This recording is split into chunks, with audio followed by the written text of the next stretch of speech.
Yo, my dogs. What you lot saying, man? Welcome back to another episode of the Transfer Propaganda. And it seems, I don't know about you, but to me, it seems like this transfer window is moving a bit slow, man. It seems like it's moving very, very slow. There's not been too many done deals, only Brennan Johnson, and I think West Ham bought a player, but yeah, there's not been too many done deals. But we'll take a look at the latest stories that are floating about at the moment. And the first story that I'd like to talk about, it is regarding Cole Palmer. And this story seems to have like it's come out of nowhere. I don't know where this story's come from, but I've been seeing reports that basically Cole Palmer, yo, my brother, hope What's you're going on, Jay? yeah, nah, nothing. I was just literally about to get into this Cole Palmer story, man. It's been in the group chat, people's been going mad. First of all, like, so the news is basically saying Chelsea are open to selling Cole Palmer. And I feel like this is sort of to do with, they've been selling hotels, training grounds, etc., etc., etc.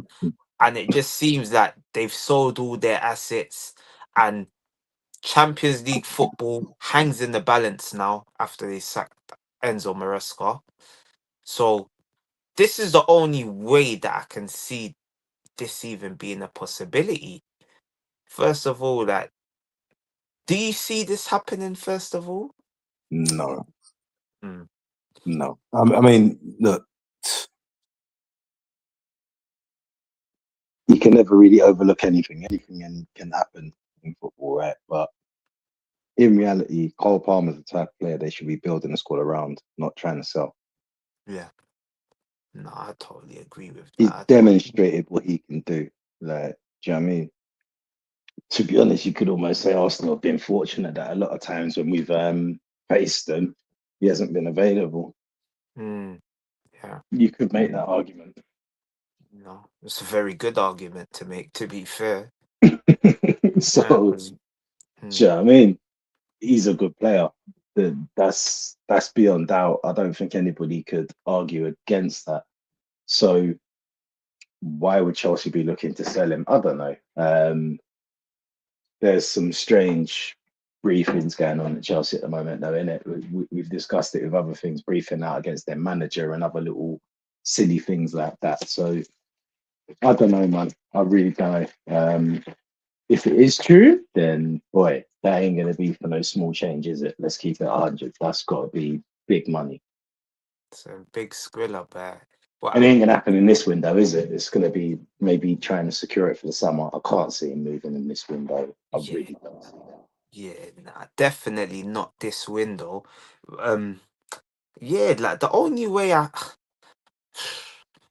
because the only thing I'm thinking of is, like I said, about the assets. There's no more assets to sell if they don't get Champions League football. We know the owners, they made a pact with Roman Abramovich that they had to spend 2.5 billion upon um getting to Chelsea. It was 2 billion.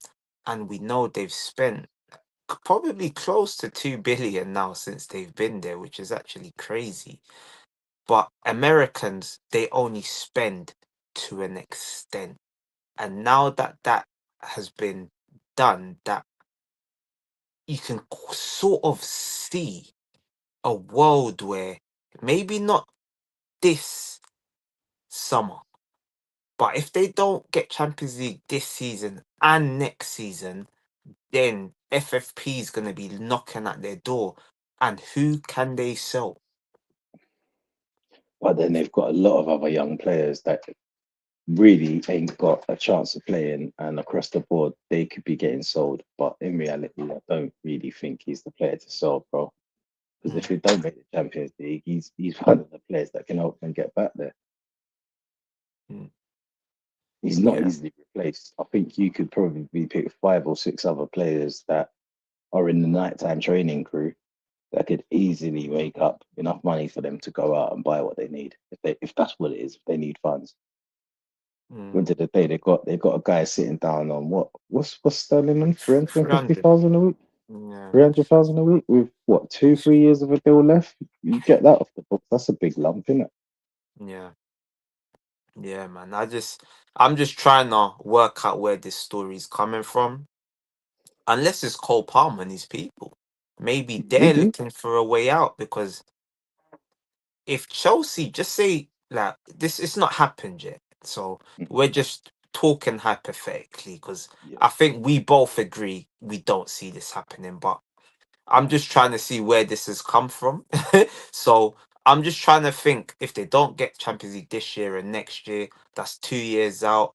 That's about 100 million a year they're missing out on. I'm sure they're probably accounting that they're gonna get that. So that's 200 million. And then they're going to have to buy players to try get into Champions League. If they don't get in, and then if it happens again, it's like, where do we go next? And then there's probably going to be another manager sacking, another payout. It's just, there's just so much. I don't think it will happen, but I can. You make a good point there, because I mean, what's the payout going to be for Enzo? We've got a 5 year deal, I believe. That's Yeah. going to be money, isn't it? Although it depends, in it, because if, like it's reported, he's the one who's walked away, maybe he forfeits that money. Mm, yeah, So it maybe. swings and roundabouts. But in any case, like I said, I don't think Palmer's the one to get rid of. But let's pretend it is going to happen. Who on earth would he go to? Man said Man United trying to throw their hat in the ring, but why would he do that? Why would he do that? Um, They're not many points apart in the league at the moment, to be fair. yeah, I'm trying to see. Could Barcelona do with a number 10? That's I don't think they could afford it. That's the problem. Like every year they're scrambling for money, bro. Bayern Munich. Yeah, it's probably the only viable one. Mm, I don't, I don't know what Premier League suitors. If he's just be sold to the Premier League, you just know that that's 150. Hmm. Chelsea, one thing we know, they might not be the best on the pitch, but off the pitch, in that boardroom, When it comes whoever, to selling a player, phew, that's the thing. Even when we sit down and say they spent 2 billion, like people haven't really sat down to calculate what they've actually made in fees off of players that was surplus to requirements at their football club. Whether mhm, they've gone on to do things at other spaces or not, to be a football club that sits down and says, right, this player is no longer what we need and still commanding the fees that they're commanding for players they don't want, mm, unrivaled. yeah, no, definitely, man. So if someone is to buy Cole Palmer, boy, It's you gonna be a better big bang. go. Yeah, you better be searching behind the back of the sofa for some coins, because it's gonna be a lot of coin, a lot Well, of. going for the winger on the bang. Ain't his ban up soon? Oh, his name's gone up Oh, my head. oh no, I could I know see his him with name. his I neck know his tattoo. name. Ukrainian Bolt, of course, Mr. Mikhailo Mudryk. That's the one. His name I just Mudrik. Yeah, his name just gone clean out my head for a minute there. Yeah, well, going for him, man. He's ban up soon. Yeah, it is. They're probably gonna need him, because I just saw a Well, crazy they need to stat. put him in the shop window, mate. And if Yeah, he's if gonna he's need going to to be play. surplus to requirements, he's going to have to be in the shop window to Yeah, to, to even generate some money. yeah, because when you look at their left hand side, Garnacho and Gittins, are they? Would we even say like they're upgrades on Mudryk, or would we? I don't know. I don't like. I wouldn't say yes or no. And the fact we're even there's not a direct yes, it's crazy. Yeah, It should be a direct yes, but nah. yeah, I can't. None of them But have then that's done the anything thing. at They're not really Chelsea. utilizing players in the way they're supposed to be utilizing them. That's the thing. Mm, Do you know what I yeah. mean? Mm, So much rotation in the squad because they've got so many players. Right? Oh, a few have had a good little run. And obviously, I suppose he had his run last season, but that's just where we're at with it. yeah, man. It's not. It's not the best for Chelsea at the moment, but I'm sure they'll find a way to keep their prized asset, because if they Mm. do sell Cole Palmer, that's probably like the next question. What would that tell us about the state of the ownership? Boy, like I said, I think the fans will go into uproar if they sell him. That's why I can't see it. I just think that's not a good look for them. It's That's not a good untenable. look for them. Yeah, Mm, that's going to be probably an exit strategy is going to be needed if you're doing that. But I don't know. I suppose you'd have to ask the Chelsea fan, you know, mm, because yeah. I'm That, talking from the outside. Do you know what I mean? But I can't see that that's going to go down too well with the fans. yeah, no. Yeah, I can't see it happening, but I guess it's we watch this space. We watch this space Yeah. and see if there's more rumors or new whispers coming out of Stamford Bridge because yeah, there's been a lot of strange things happening over there. Bruv, I think the news coming out of there is going to be non-stop over the next few weeks. But I was just flying through quickly because I've got some bits and pieces to sort out indoors. But Yeah, I will man. be listening in, bro. But I just Yeah, had to man. just come in on that point real quick. Yeah, yeah. No, respect my brother, man. All right, Like I say, you're always welcome, man. But yeah, man. cool, brother. We'll catch up soon. Yeah, we'll catch up soon. All right, That's all right. Yeah, so people, it's just me. It's just me again. It's just me again. It's me again. Na, na, na, na, na. It's me again. It's me again. But yeah, so we'll move on to the next story. One second, let me sort out my background. There. Is it that one? Uh, yeah, we just go with this one. Yeah, that's better. A lot better. So yeah, next story of the day. And this one is coming out of Manchester City, this one. I don't know where these stories are coming from, but I feel like they probably got a little bit of legs. And it's basically saying this is from Team Talk. Aston Villa are exploring a January move for Manchester City forward Omar Marmoush. And we know Marmoush was bought for big coin. He was bought for a lot of money. I think it was about close to the 90 million region, I think it was. I think it was quite a lot of money. And if we look at his stats this season, just look at his stats this season. What's he played for City? So this season, okay, he's played 10 games in the Prem, 4 in the Champions League, 1 in the EFL Cup. He's only mustered up 1 goal and 1 assist. Last season, in 19 games, he mustered up, what's that? 7 goals and 2 assists. So you can tell the goals have dried up. I don't know how many games he started. I don't really think he's been starting games for Manchester City. So I could see Aston Villa getting Omar Marmoush. And if they do get Omar Marmoush, oof, I don't know. Like that could really make them title challengers. It could really boost their push for the title because we're seeing Sancho's coming into form. We know Rodgers is in form. Watkins, his purple patch seems to be coming along. He scored in his last 3 games in a row. So if they can add Mamouche to that, because this is a player, he knows where the back of the net is. If we look at from the 7 goals he got the 8, yeah, 7 goals he got last season for Manchester City. He also got 12 goals. No, no, sorry. He also got 15 goals and 10 assists in the Bundesliga.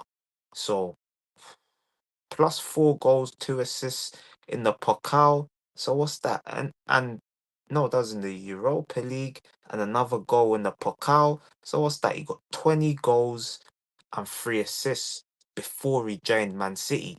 So if Aston Villa can get a player of this caliber, we know he's got goal scoring in his boots. And we've seen it in the Premier League at Manchester City. Like I mentioned, 7 goals in 16 games. That is a very, very good ratio, especially for someone coming straight into the league from the Bundesliga. We know the Bundesliga tax is heavy, but he seems like someone that if he can get a run of games, if he can feel loved, and we know Unai Emery. Unai Emery, he can get that out of players. He can make them feel loved and make them feel at home again.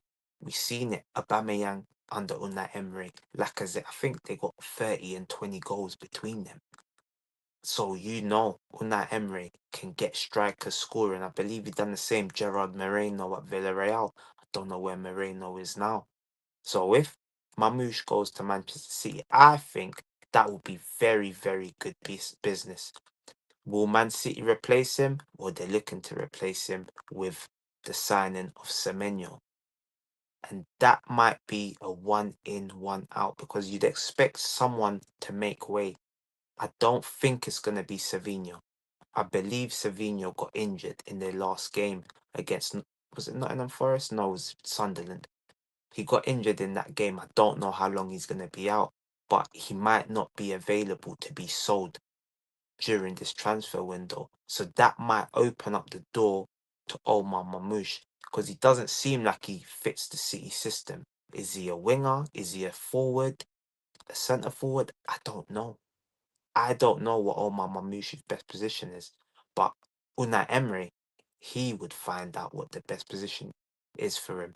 He played, I think it was as like a second striker off Ekatike. Him and Ekatike had a little link up at Frankfurt. We see now Ekatike has handled the Premier League. He's come in and he's been probably the signing of the season. So Marmoush, if he goes to Villa, we saw what Villa done last January when they brought in Asensio and Rashford, and that helped them significantly in the league. It pushed them to the verge of getting Champions League football. And they also got to the Champions League quarter final where they missed out on a place in the semi final to eventual winners PSG. And then Emre versus Arteta. Would Emre have had Arteta's number again? Potentially. Then Villa versus Inter in the final. Who knows what could have happened? And that's because Asensio and Rashford, they played key roles for Aston Villa last season. And if they can get Mamouche, they already got a kid called Allison from Brazil. So we just watch this space. If Omar Mamouche is an Aston Villa player, I think it'll be a very good signing. But let me know, people, and make sure you're smashing the like button. But as I was saying, one in, one out. We got Semenyo. Semenyo, he played for Bournemouth today, which I believe is probably his last game. I feel that they probably didn't put in a bid. It was like a gentleman's agreement. There was like, okay, let him play the Arsenal game because we know Arsenal are going toe to toe with Manchester City in the Premier League. So it would make sense for City to just let him play this one game and then go to put in the bid. It didn't work out. Could he have helped against Sunderland? But I don't know if he would have been able to get to Manchester City in time. Would he have been eligible? It was on New Year's Day. The window just opened on New Year's Day. So I don't actually think he would have been eligible for that game. I might be wrong. It might have been too soon, but he weren't able to help Bournemouth today beat Arsenal, and I think that's his last game. But this is a player in form. He came from Bristol City, he came to Bournemouth, and he seems to be lighting up the place at Bournemouth. 9 goals in the Premier League. So I feel Manchester City, that will help them with their title push as well as their push. They're in all 4 competitions as well. Arsenal talking about a quadruple, but Manchester City are in the same 4 competitions. So you definitely say he'd get game time. He wouldn't just be on the bench like people are suggesting. Some people, I've heard them say, oh yeah, he's just going to be a bench warmer. I don't think that's the case. I don't see why you'd have a player of his quality with his goal scoring ability and just keep him on the bench. But as we know at Man City, it seems like people need a season to bed in. Not everyone, sorry. Not everyone slots in straight away. Obviously, there's exceptions, of course. We've seen Cherky slotted in, Alvarez slotted in, Haaland slotted in, Doku didn't, Semenyo still hasn't, Grealish, I wouldn't say he did. He won trophies with Man City, but I wouldn't say he was like an outstanding player. Um, who else is there? There's a few forwards. Yeah, there's a few forwards that have come into Manchester City and just not hit the ground running. And as an Arsenal fan, I pray that's the case with Semenyo because it does look like this still will get done. I'm expecting him to probably be in the Manchester City squad for the next game. I'm not sure who the next game. No, not the Chelsea game. They got someone after Chelsea. I'm not sure who they got after Chelsea, but I think it's Brighton. So I'm expecting him to be there for the Brighton game. And yeah, that would definitely help. Definitely help. Semenyo and Doku, Cherky, Foden. Whew, it's options. Haaland, we know Haaland's always scoring goals. Hmm, Manchester City, dangerous proposition. I think Oscar Bob will be leaving Manchester City. I think he will be leaving Manchester City come is it this January. He's linked with Bayern Borussia Dortmund. So I guess we just gotta wait and see how Semenyo slots in. Of course, I wish him all the best. He is an Arsenal fan. I wish him all the best. I want him to do well, even if they don't. I don't want him to win the league. Of course not. I'll hope that he comes in, hits the ground running, does what he needs to do, and Arsenal still win the league.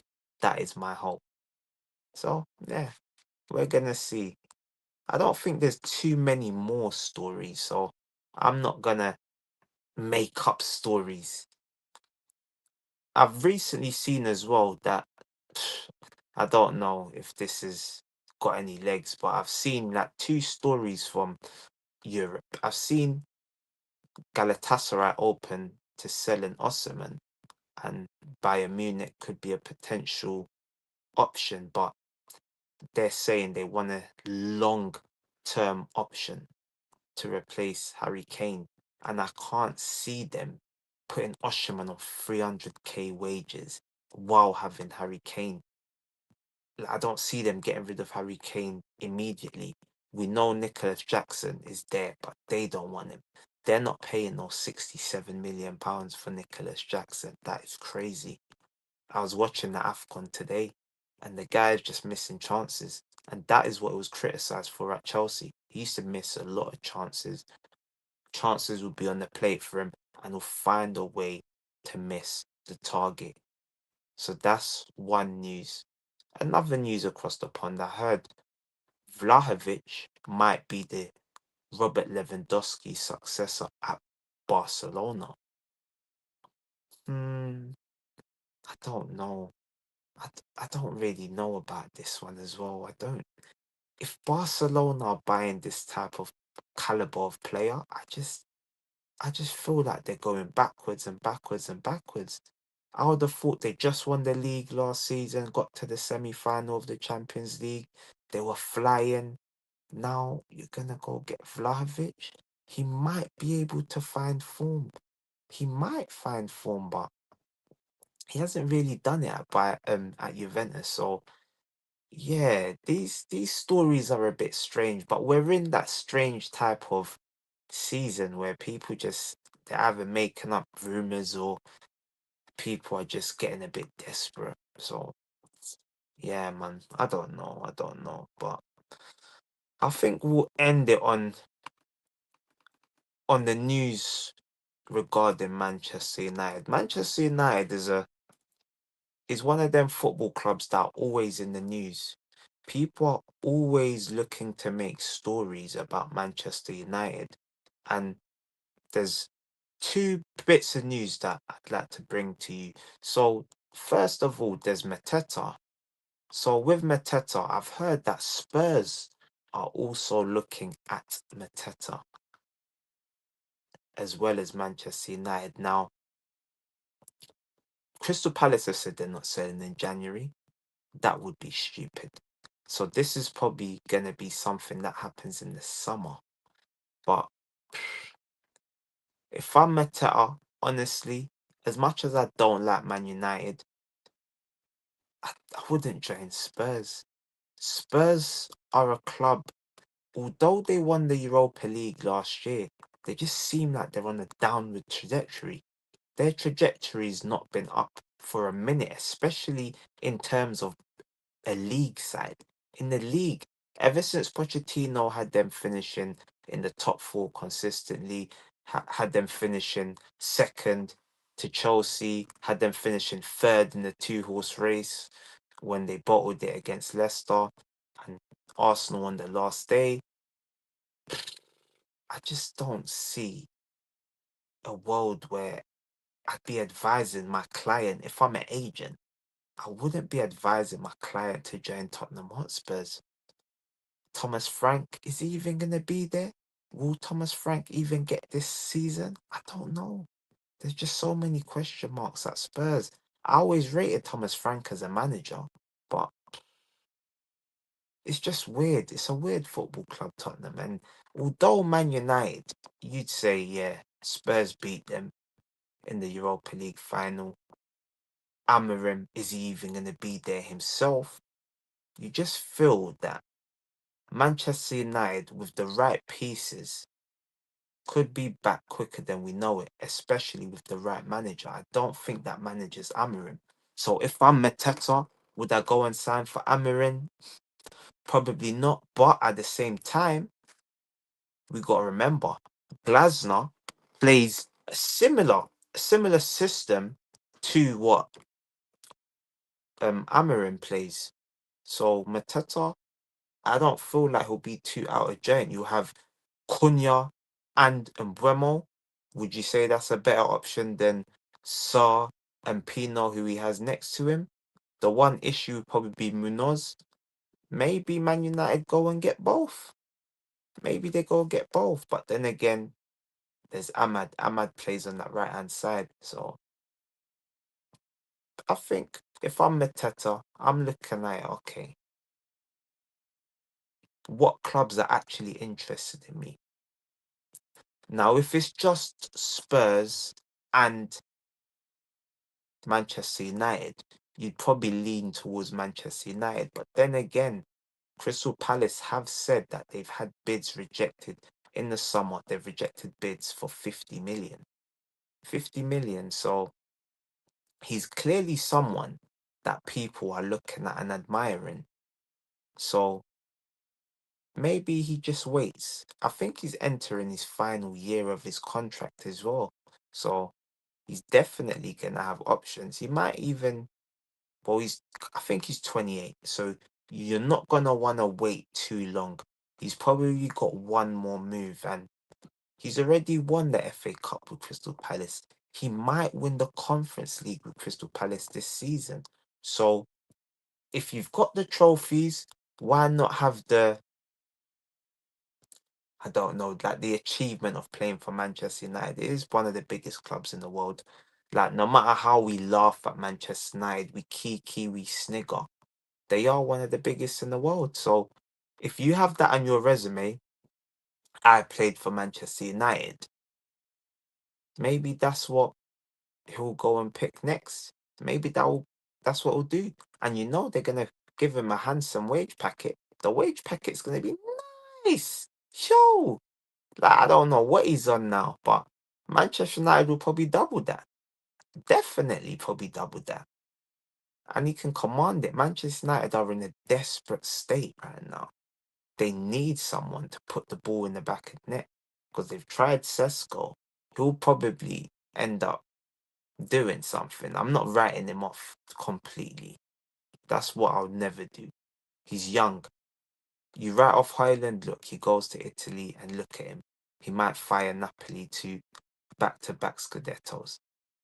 So you can't just write players off as soon as you see them doing poorly, having a poor run of form, especially young players. I think Sesko's like 22. So, but who better to learn off than Mateta? Prem proven, knows where the back of the net is. Especially sometimes you might even find, they might do a 3-5-2. Sesko and Mateta. That will be a handful for any defenders. Any defenders would be struggling against that. So yeah, we just watched that space as well. And another player that's linked with Manchester United is Carlos Belliba. But Brighton are saying it's a myth. Forget about it in January. And that's sort of my thing with Man United. They knew what they needed in the summer. Every man and his dog knew they needed some legs in the middle of the park. Because if you're going to play this 2 that Amarin likes to do with the 4-3-3, then surely you need some legs. Casemiro, as talented as he is, he's not got the legs. He's a big man. You know what I mean? He's a big man. Then you've got Bruno. Is Bruno gonna do the hard drafts? Yes, Bruno does. I wouldn't say he's a lazy footballer, but he's not really got that defensive bone in his body. So if I'm Manchester United, I'm looking at, if you're backing Amorim, that is, I'm looking at 2 people with legs or technical ability. Maybe that's like a Belieber Anderson or Belieber Wharton combination. I don't know. Some might say that's a bit defensive, but well, they're not getting Semenyo now. But if you've got Ahmad on the right, if you can get a left wing back, like just say if they got a Semenyo, so they would have had Semenyo. He's not going there, but a Semenyo profile, Ahmad. Then you've got your 2 solid centre midfielders like a Belieber and a Wharton or Anderson and Belieber, whoever, whatever combination, it doesn't need to necessarily be them. Then you're like, okay, Manchester United look a lot more dangerous. And then say you've got Cunha and Bremo Mateta. Now you're looking like a bit of a team, not what they have now. What they have now is a nonsense, especially with Amaden and Bremo at the AFCON. It is a nonsense. You've got Dorgu, Dallo. Come on, like who's scared of that? Come on, like, and then you've got Sesko, Xerxes, Cunha, or Mount. Like, that's not really scary. That's not goals. No one there is prolific. The most prolific, no one there is prolific. Sesko, the most he's got is 15 in a season. Cunha, I think last season was his best ever season. He's got 3 goals so far. Mount, we know he's not prolific. He's had 1 standout season at Chelsea. Xerxes, another not prolific player. I think he said when he came into the club, he said he's a 9.5. 9.5? What does he think he is? What does he think? This is a dating app or something? What, you're rating things 9.5? Oh, yeah. Yeah, she's a 9.5 out of 10 still. Like, bruv, come on, man. You're either a striker or you're a 9 or a 10. Come on, man. Make your mind up, Josh, man. And that's sort of where I'm at with Manchester United. They need that centre midfielder, but it doesn't look like it's going to happen for them in this window. I've also seen rumours about Ugarte moving, but how are they going to get rid of Ugarte? Maybe that's why they've brought back Toby Collier, because they say, okay, Ugarte, it's not really worked out. Let's get him in the window, shop window, see what he can do in Turkey, because I think it's Fenerbahce or someone, and then maybe we can get a bit of money for him, because I think they paid like what, 55 million. So, but I don't know, man. But yeah, people, man, I think this is a bit of a quick one.